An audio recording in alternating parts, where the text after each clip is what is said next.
I was standing right here and I just saw a papad cracking. So, I thought I'll keep my session as crisp as that papad. So my name is Vikram Chaudhary. I've been working with Financial Express for about 15 years. I've been writing on auto, among other things. I'll share a quick personal experience. What happened was, in 2018, I was invited to the Consumer Technology Show in Las Vegas. Now, I thought that I write on auto. Why is a tech company inviting me?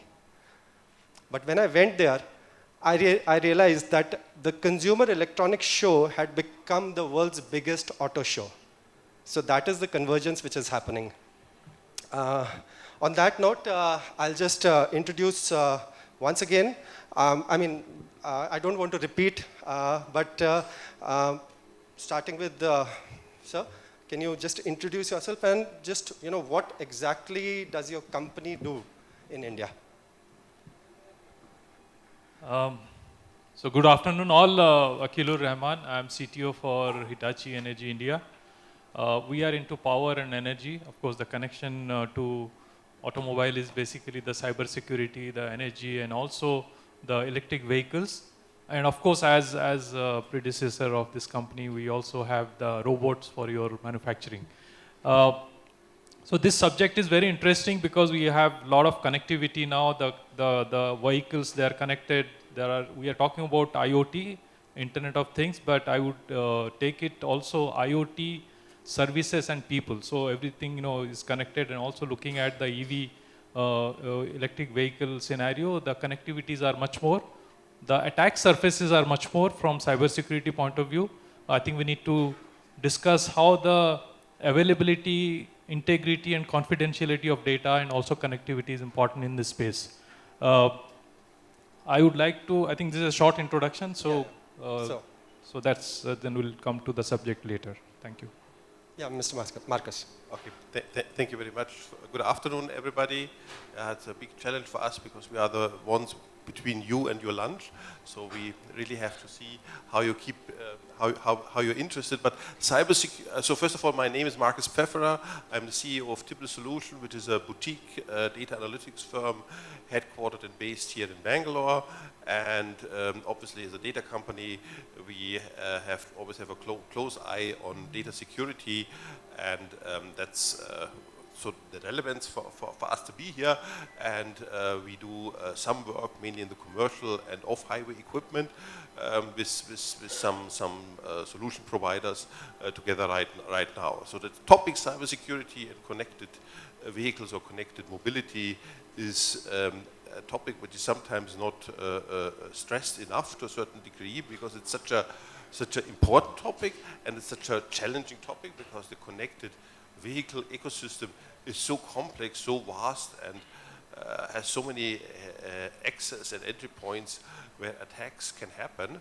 And that's why it is always important to have also a very holistic view of it, and a good collaboration equipment. That's, I think, one is your solution, what you have for cybersecurity, but I think in the connected space, two important factors apart from technology is obviously the regulation, and it's also collaboration, so that really the various stakeholders in the industry keep themselves updated on the latest trends, on the latest attacks also, and how to mitigate the risk going forward. Thank you. Mr. Binoy. Good afternoon, Binoy Paul from Mahindra & Mahindra, doing vehicle engineering down south in Chennai. Good to be here. Good to be with all of you to discuss the emerging critical topic of cybersecurity from an automotive perspective. Cybersecurity is a wider topic, but today we'll try to discuss more specific to what is relevant for the automotive as in the vehicle. Automotive as in industry, there's other aspects to it, but we will try to focus more on the vehicle itself. Thank you. Thank you. Yeah, this is Suresh here from ZF, responsible for the overall operations and governance for ZF in India. Good to be here. Thanks for this opportunity. Cybersecurity is anyway a big topic, as and when we are yearning for more and more features in any of our parts, whether it's a mobile or it's a or it's our banking system, or even our car, definitely the risks are more. And as in any business, we need to make sure that the risks are also covered with with a lot of preventive solutions. And it is like, what's important is, how can we be ahead of the curve when it comes to these security related issues. History has said we have never been, but I think that should be what we need to look at. So thanks to be part of this panel, nice to be part of this panel, and thanks for this opportunity once again. Thank you. Ms. Lata. So good afternoon, my name is Lata. I head the Technical Center India for Continental. And I'm very happy to be here. Thanks for the opportunity. I think it's also a great networking opportunity for me. So when you talk about cybersecurity, I think this is one of the most talked about topic in the automotive industry at this point of time. Specifically when the vehicle is not anything which takes you from a point A to point B, but is more or less an IoT device on wheels, which is completely connected to the internet all the time. And the more, the more sensors, the more features that you bring in, it's clear that the risk is increasing.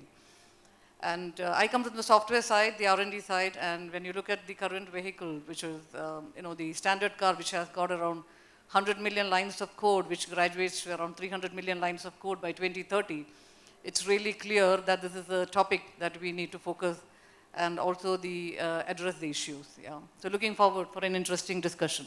Thanks for the introduction, panelists.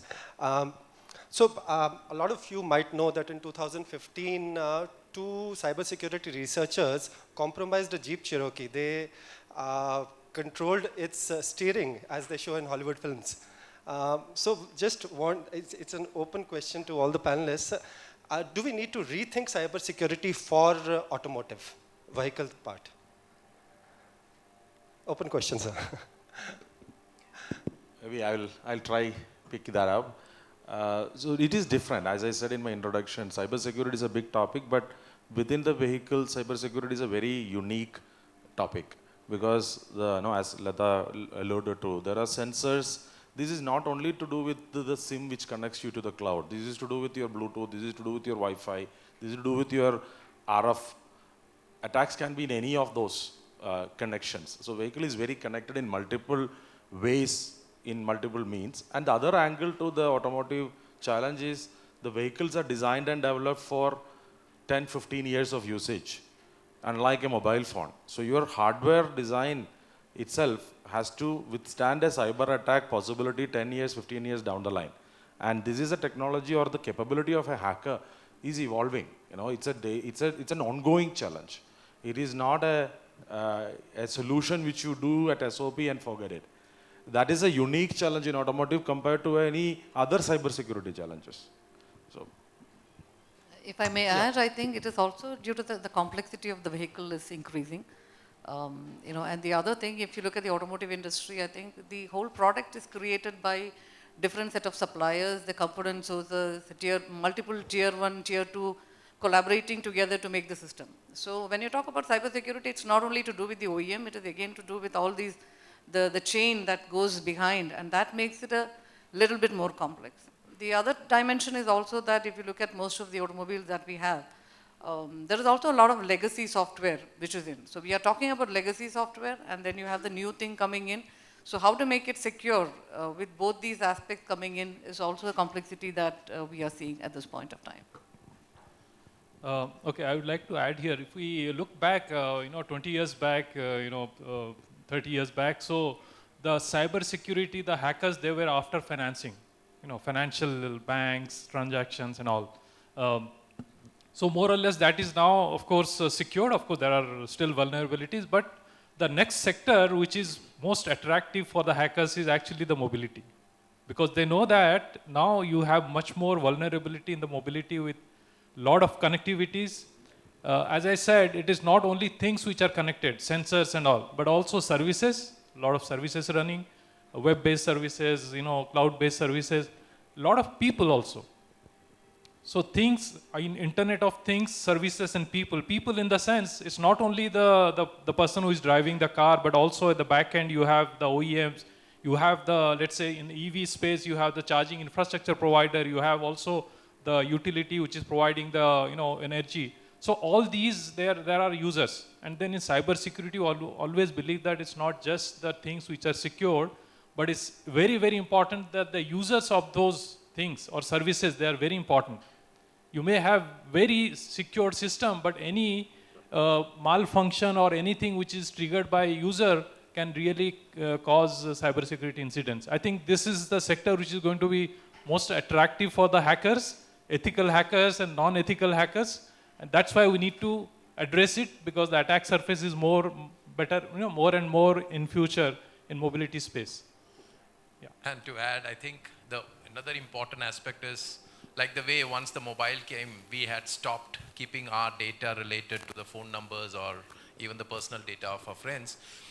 The data related to our vehicles will all be on the cloud now. So the moment we give the vehicle for servicing, the data is available there. And if that gets corrupted, then the entire history of the car is also at stake. So it's not only that the impact can happen in the functioning, it also can have an impact on the servicing of the car, the upkeep of the car, and hence even the resale, etc. So today, the moment the data gets corrupted, the impact, the effect can be seen in the entire life cycle of the car till the time it is scrapped probably after 15 or 20 years.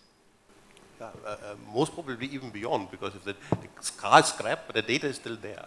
So I can still make a profile of the user and extrapolate his driving behavior, his buying behavior, whatever, even if the car is long gone. So this goes even beyond the car. So that's a good point. And the other important thing is, that's why is that the whole ecosystem in the car industry is changing. I mean, while historically we have the OEM and the various tires of suppliers, now with so many interfaces, with so many new, with the connected cars, with so many other business interests coming in, the whole ecosystem is changing, and there are suddenly players in the automotive space who are as big as an OEM or even bigger, no? If you look at Apple, Google, or whatever, and that changes also a little bit the culture and the mindset of especially on the OEM side, how to deal with that and how to integrate that. That's why I was so important about the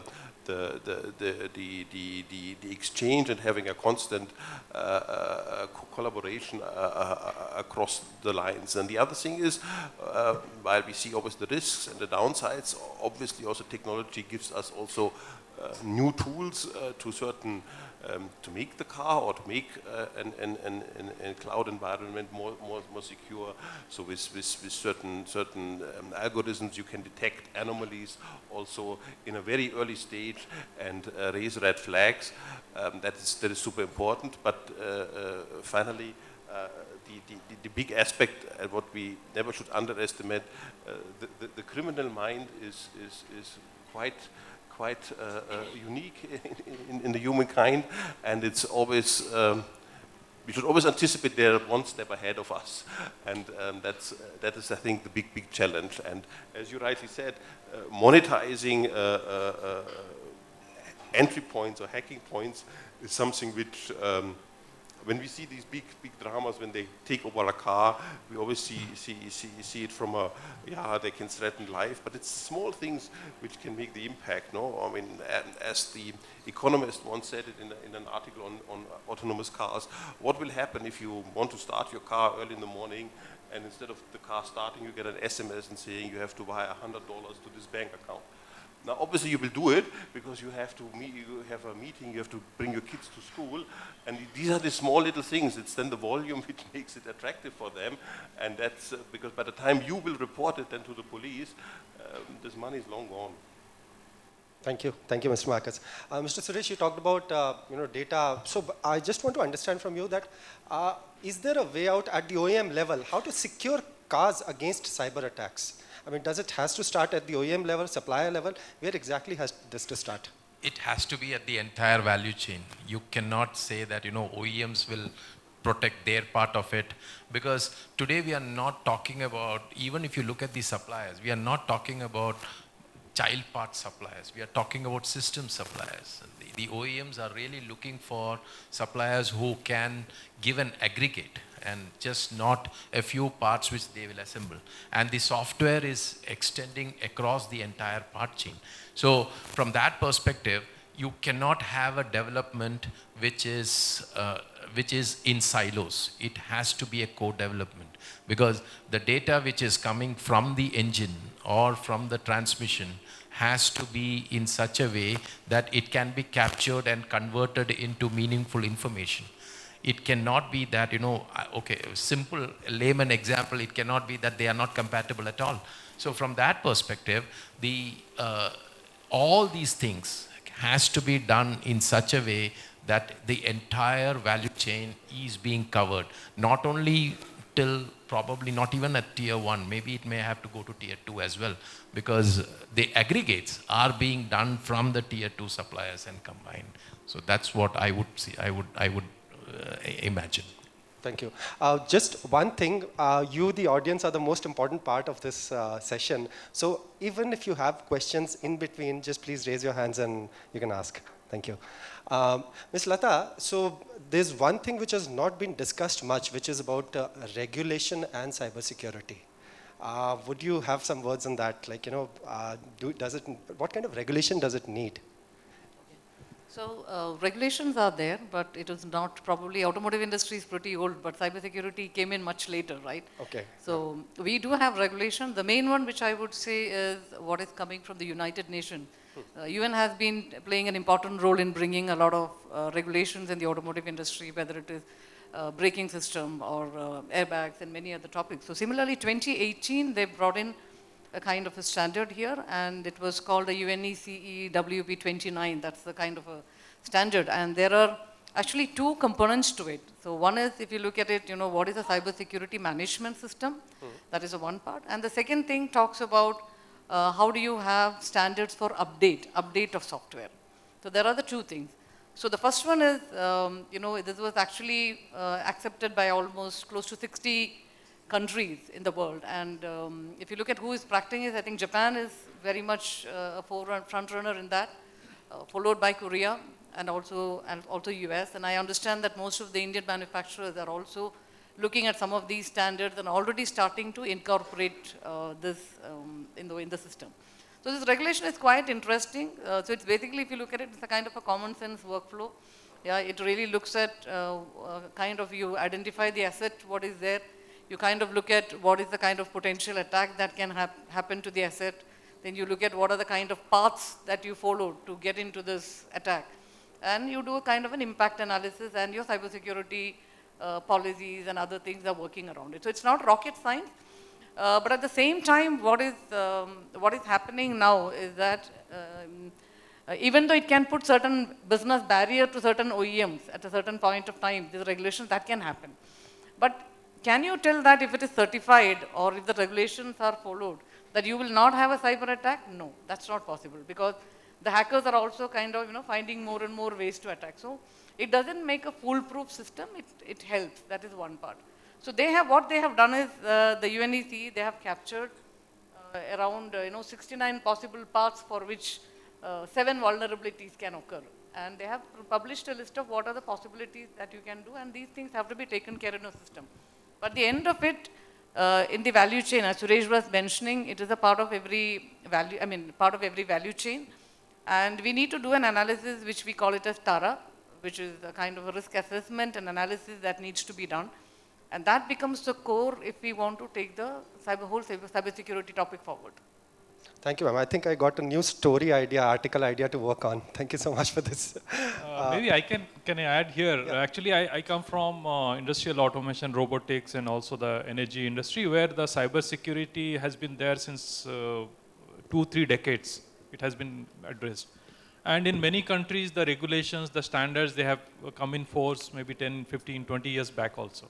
And we have seen how it is evolving. End of the day, cybersecurity, if you want to address, it is a cost to us, to all the OEMs, to all the partners, users. Everybody has that cost.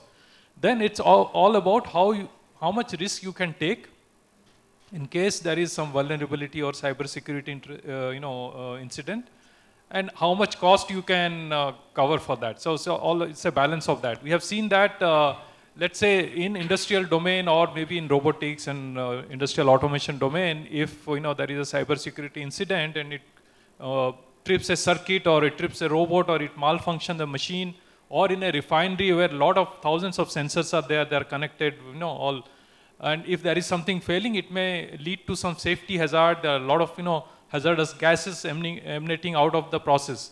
So that's why the oil and gas industry, they have been very in the forefront of adapting cybersecurity. There are a lot of regulations.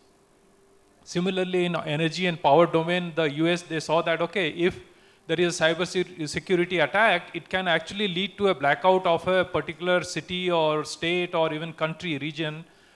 In few seconds, the entire thing can go into blackout because there is a cyber security incident. And which has also happened. I mean, there was in 2010, there was a attack on the Iran nuclear installation, Stuxnet it's called. So actually it derailed the Iran's nuclear program by 2 years. And it was, of course, they said state-based attack. So I think it's all about how much risk you can take and how much cost. So in India, probably this is again a balance. I mean, you see some incidents coming, then you say that, okay, now I would not like to take the risk. And very important is, mobility is being in real time. The connectivity, the services you get, and the car is running, so you can't afford to be, very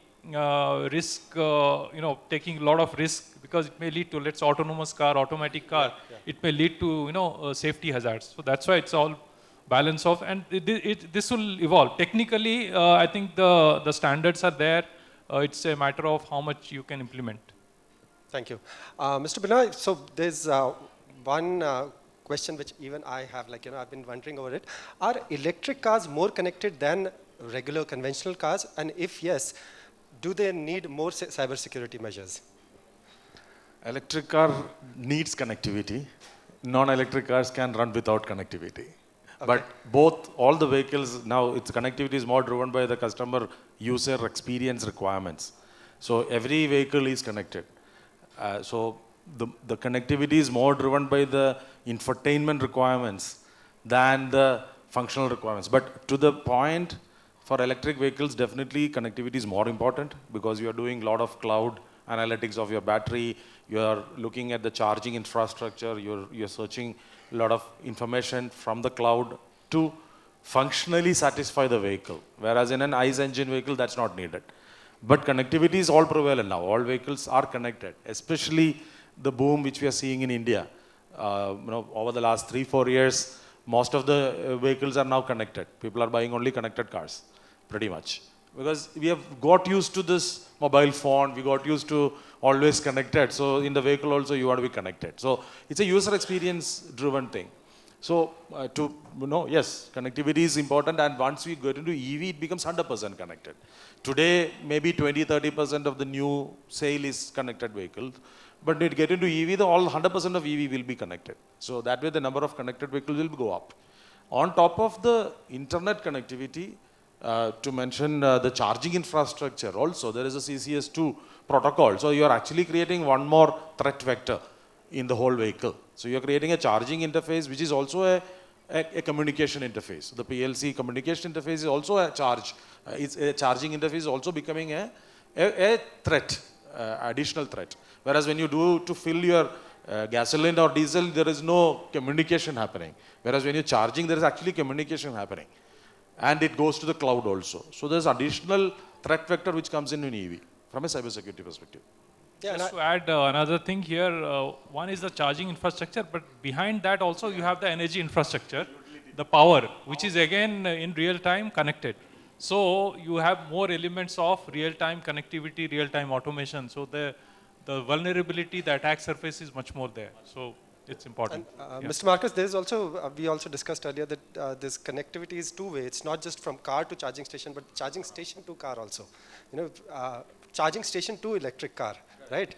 That is also one aspect of connectivity, right? Yeah, the planning, the charge planning. Charge planning and all, yeah.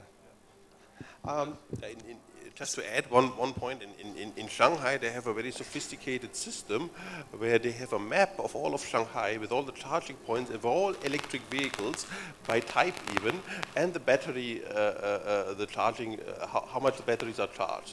So that means they know exactly how many Teslas are in this part of town, and when most probably they will go to a charging port because the battery level comes down. Now, that's of course China, where data privacy and security is not very high. I'm not sure that many other countries or cities will follow this example, but obviously it helps them to have a stable grid and a stable power of supply in the city, and in a big city like Shanghai, this means a lot. Yeah. Mr. Marcus, one question for you on, so a car is the biggest IoT device, the Internet of Things. Or maybe a ship is bigger, obviously, but I don't know whether all ships are IoT devices. Aircraft is an IoT device, yeah. But does a car need an antivirus? I mean, would you, do you think companies such as Symantec and all, they're coming into this space, does a car need an antivirus? It's not only the big IoT device, the device, it's also IoT stands for Industry of Things, but it's the user is not an industrial professional. That's a big difference, no? I mean, normally when you talk about IoT, if you have supply machines or a plant and you make it digital, the whole user, the whole people who run these machines are professional trained. Even airplanes is a total different ballgame than cars, because it's only flown by professional trained pilots. There are clearly defined processes what happens on the airport. There are clearly defined processes what you have to do in each checkup. That's not the case with cars, because the cars are driven and used by jokers like us, by individuals. Yeah. And I think that's an important factor also, which we need to somewhere or the other consider. One in the financial aspect, if cybersecurity is something which costs, is the consumer willing to pay for it? And what on the consumer side is he also willing to do to protect the car and his infrastructure? Because we saw it also in the other presentation, vehicle to home. If your car is communicating with your home, and if your home is corrupted by a virus, it's very likely that then the whole system can get corrupted. So it's a much more, that's why the whole automotive industry, even before that, is always much more complex, because it's always an individual in the end of the day who drives the car. If you just look at the personal vehicles, and the processes are not standardized, the road conditions are so different everywhere, and still it works fine. I mean, if you look at it from that point of view, cars are much more sophisticated piece of engineering than even an airplane. Yeah. Just to add to Marcus' comment, I think wherever software is there, you need antivirus. And software is not just what you have on your mobile phone or your laptop or cloud, but it's also the controller level. You have a chip, the controller, the board, there is also embedded software there. And there also could be, there is some vulnerability. So you need the antivirus for that. So how the mechanism of antivirus would work for different controllers, embedded device, software, endpoint device, that's very important.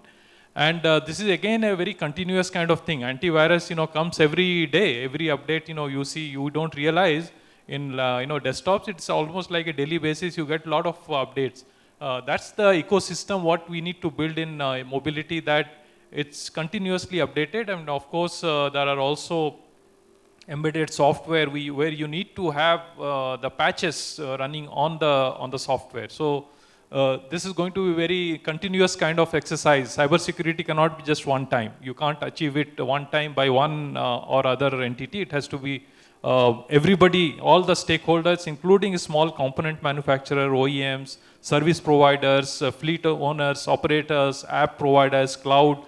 Everybody has to work on it, and anybody failing can actually lead to vulnerability. Even if your, let's say, vehicle is very robust in cybersecurity, tested for it, but any small slippage in the user or any small component not getting updated with virus, antivirus or update, that can lead to issues. Yeah. Yeah, even actually I just got a message that please update your virus definitions on my phone.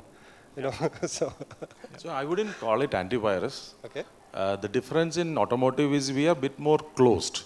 The content which goes into the car is actually controlled, right? Even when you do software over there update, the content which is updated is actually pre-verified. There is no user content currently. The user is not writing any software into the car, at least as of now. Yeah. Yeah? Software-defined vehicle will enable it. We may create app ecosystems, but that again, even in the apps, the web apps which we allow to install, it is pre-verified. So there is a level of control in automotive which is not there in the on the typical desktop scenario, right? And then there is other thing where automotive business was always a little bit more security focused, right? We always had things like functional safety. The CAN network was always having enough controls and algorithms. The days where we had odometer, the odometer tampering issues. This was probably one of the first cyber security issue in automotive, right? So what did we do there? We had enough algorithms in place to avoid it, right? So automotive that way has little bit more closed. It is becoming more open. I'm not saying that that's not going to happen. But as of today, the ecosystem, the automotive ecosystem knows each other and they have the controls in place so that the impact of, and it's not antivirus, it's actually more process driven. We always had the thought about functional safety, the ISO 26262. So FUSA and SISEC kind of works together. Lada mentioned about HARA, we always did TARA, right? So HARA and TARA will come together, So ISO 26262 kind of takes care of a lot of the security part of it. Then cyber security becomes an add-on problem to manage. So automotive, vehicle, I'm talking in vehicle. Cloud is a different story altogether. That's where Amazons and Googles of the world have to support us. Yeah. The cloud management is a totally different story. Actually, there is one more element. I mean, of course, antivirus is a very simplistic way of saying it. So when it comes to your endpoint devices, whether it's a controller, car, control, whatever, so it also needs to be sustaining any attack, because when the attack comes, whether it's a manually driven attack or maybe automatic driven attack, so what they do is they use the communication port of that particular controller or device in the car. They flood it with a lot of packets, communication packets. So it like then the device collapses, freezes. So they call it denial of services. So it's not a virus, but it is sort of bombarding with so much of communication with the device that it will stop functioning. So that way you are driving a car on the road and suddenly your automatic system goes off or it is freezing. This is a very safety hazard for the. So that's why all the devices we in industrial automation, we test them for security robustness testing. So we try to find whether there is any vulnerability, any malware is there, or any flooding of communication by which the device is collapsing, freezing or restarting. Even restart also is a problem, because suddenly on the road your entire car system, automatic system, the software system restarts. So the car will then malfunction. I think all those things, they are called security robustness testing of the endpoint devices, the things in the IoT paradigm, which is also applicable to the car or anywhere you have the sensor, controller, actuator. So these are applicable. Thank you, sir. My audience, Mr. Suresh has a hard stop. I think he's to leave. So please, sir, you can proceed. But thanks for your inputs. We opening up for the questions? Yeah, so if you have a quick question, yeah, please.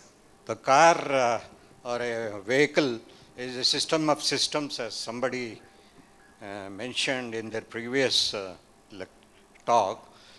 See, a vendor has to develop that system, let us say, and get it certified from the all points of view and the cyber security point of view. So if he is using a open software to develop that his system, it will be much quicker in code development and other things. And if he's using a proprietary software, then it will take a long time because the learning curve is more. So by the time he certifies that, it will take a long time. But the open source software, if he uses, it's vulnerable to attacks. So how does these vendors who supply systems for cars or other vehicles manage this kind of a scenario? Because if we take a music system in a car, we take it for granted. So along with driving, we enjoy music or something. But that system is very vulnerable because it is so open, somebody can get into the car controls through that system because there is no security there. Because it is cheap, maybe 10,000 rupees or something. So these kind of practical things are a big problem in cyber security, I thought. I'll take that. You can't control the car through infotainment system. Okay, there are enough controls in place. There is enough, firewalls put in the design, in the system. Your point is valid. There is a lot of open source software which comes in, especially in the infotainment space. Like we run Android and Linux is run in the car, right? It's open source systems, but there are enough certifications and verification which goes into it. So you have concepts of sandboxing. So you have an app. So the app could be open source, but the underlying control systems are not normally open source. And then the software point you mentioned is very valid. That is why we have a concept of commercially off-the-shelf software. So there are automotive software components which we buy, tier ones and automotive OEMs buy, and then integrate. It's not that everybody does it every time new. So there's a lot of reusability which comes in. So legacy is also there, but reusability is also there, and there are also software suppliers who are uniquely positioned to do automotive software. So there's a lot of automotive specific software development which happens, and the processes are different. We have enough software code quality checks in place, like MISRA standards on a C++ point of view. There are multiple standards in place, and even open source, there is audits we do for open source vulnerability before the software goes into the vehicle. So it's not like we put any software into the car, right? So there's enough process verifications and architectural controls in place. Maybe Lata, you can add on. And additionally, as I mentioned, there is also a lot of risk analysis that needs to be done. So finally, it is not only at the OEM side, even from the tier one supplier, or even if you are using an open source, there are certain compliance standards which we need to follow, certain audits which we need to follow before we integrate to the software into the ecosystem, right? So that way, it is not really, it's not foolproof, obviously, but I think there are a lot of checkpoints which are inside the system which makes it more robust when you compare any other system outside, right? Because finally, automotive is much more to do with human life and safety and other topics. So these standards are existing, and this is being practiced very rigorously, I would say. Yeah, and also on the drive systems, there is enough redundancies in place, fail-safe modes and redundancies, right? So, brake systems and engine systems and even the EV drive, anything to do the drive systems and ADAS also. ADAS, when you go to next level, there is a physical redundancy also needed. So there's a lot of redundancies inbuilt into the vehicle, which architecturally we are trying to avoid these kind of situations. So here I would like to add, actually, it's not just one-time kind of verification of the open source software or component, whatever. It has to be on a continuous basis, because the moment you test and verify, install, maybe something, some vulnerability has already come in the open source. So that has to be immediately in real time updated with patches and all. But there is also another. So these are basically on the blacklisted philosophy. Like you blacklist some virus or component, whatever, and then you try to detect and then eliminate. But there is also a technology called whitelisting technology. So if you feel that your core controller, the car controller, is very proprietary or very closed, it has to be, because it's very, very safety critical. So in that case, you use the whitelisting kind of application. So it will not allow anything else to enter into the controller or the actuator or sensor.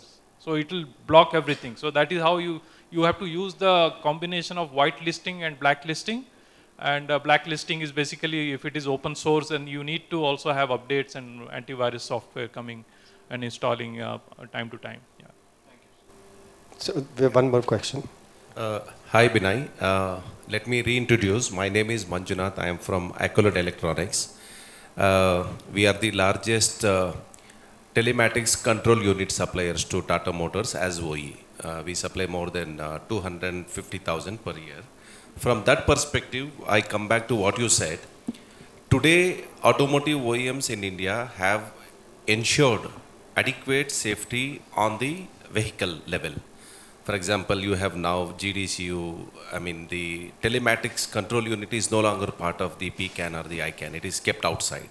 So that is one level of security you already have achieved, and I think that's a great move.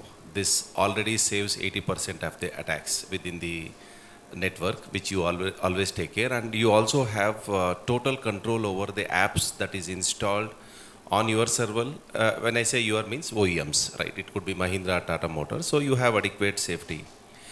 From a telematics control unit manufacturer, and as a person having worked in automotive industry, having seen the odometer frauds, I come from Siemens Video. I used to sell these speedometers to Tata and all those companies. I have gone through that pain. Till such time we had the stepper motor driven and the electronic hour RPM meter coming in, this fraud was going on for a long time. But the biggest challenge for us as India is, earlier we had someone to look up to the West for a solution, right? Today, India is the hub for the IT, where the cyber security, others are asking certifications from us. So we as a panel, you have to guide us for the tier 1 or for this country.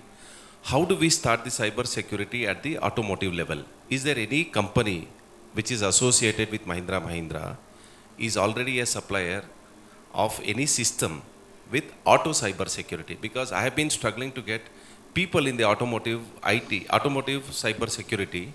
Prashant also works with me. We find absolutely we have zero, or I will say 1 or 2, and that too they come from a IT cyber security experience. So we have to focus on building this competence in India. I think that is where Mahindra, you have to support us to build this, because you are asking us to go for ISMS certifications. We will do that. But the game is bigger than this. True, I fully agree. No, and it's a, as you rightly said, it's a good news, bad news problem, right? We are, India is becoming a lot more in a leadership position in many things, which is nice. It's the right thing to do, right? We should be there. We should be there on the top, on the tables. We have to be on the center of the systems. And the good news part of it is that the cyber security is a very mature business in the other areas. Like we talked about industrial IoT, a lot of systems in place. The server side of it is very clear, or rather there's established systems in place. So it's a question of converting the cybersecurity engineer to become an automotive engineer, and some of the smart automotive engineers to become cybersecurity engineers. You have to make them work together. You have to marry these two capabilities together. It's a new emerging space, I agree with you, and there is no direct solution to it, and there is no training program to it. Right? It has to be evolved. All of us have to work together and create that capability. And as Lata mentioned earlier, there are standards in place, at least, which we can follow. Implementations are still to be done. And that works. And a lot of the global networking companies, for example, and there are certification companies who is now looking into automotive cybersecurity. The existing cybersecurity global players are focused on automotive cybersecurity. So there's enough traction in that area. It's not that it is not there. It is there. And since you are coming from a telematics module perspective, the B2B SIM, and Vodafone team would vouch for it. The dual profile SIMs, all of that helps in making this transformation easier, right? The restriction of IPA and all that stuff, right? So that kind of creates a better control systems in our area. Maybe but the talent is a problem. Yeah, I agree. Just to add, I think, what we had done in our domain, in the industrial automation and also energy domain, almost 15 years back, we had set up in our R&D center in Bangalore a lab for robustness testing, security robustness testing of the endpoint devices. That we established 15 years back, it's still going on. That actually takes care of any device you have, wherever you have software. So, globally, all the devices, they were coming to Bangalore actually for testing. Wherever we are developing any new product, new upgrade. So, I think similar thing is required in automotive sector, where you have a lab for automotive device security robustness testing. So, you use all the standards and also the tools by which you as OEM, I mean many of the accessory manufacturers, you can send your device for testing, and then of course if you have any non-compliance or anything, you can also update your software and then retest it. So that is the good way to actually increase the cybersecurity robustness in the components and also the entire ecosystem. Thank you, sir. I think we have time for one short, quick question if somebody is willing to ask. Yeah. Hello, I am Ishwarya Jangam from FEB India, and I am part of cybersecurity team. Right. So the reality is we are talking so many things with respect to cybersecurity. Yeah, but the reality is that how much readiness we are. That is what is the real killing problem. Related to the infrastructure, related to the talent. What is our readiness? So can you repeat the question? We didn't hear one word thing, right? If I hear clearly, you work on cybersecurity, Yes. and you are worried about we are not ready. Yeah, means like the industry, what we are talking and what is the reality, right? So how much is the readiness with respect to the infrastructure or with respect to the awareness, right? And with respect to the talent, right? So there is a lot of gap. I think we covered the talent part. There is a challenge. Yeah. Yeah. But we have to learn from other industries. Yes, And readiness, no, these are sessions where we create awareness, right? So it's an ongoing process. There is no written down, no recipe to cook. Yeah. So we have to create that. It's an industry challenge, and the industry has to work together. All partners have to work together. Yeah, I think if I may add, I think, see, probably if you remember when we started the phone banking, I'm sure a lot of us were very scared to you do phone banking, right? We still used to run to the bank thinking it will not work because we were not really trusting the system.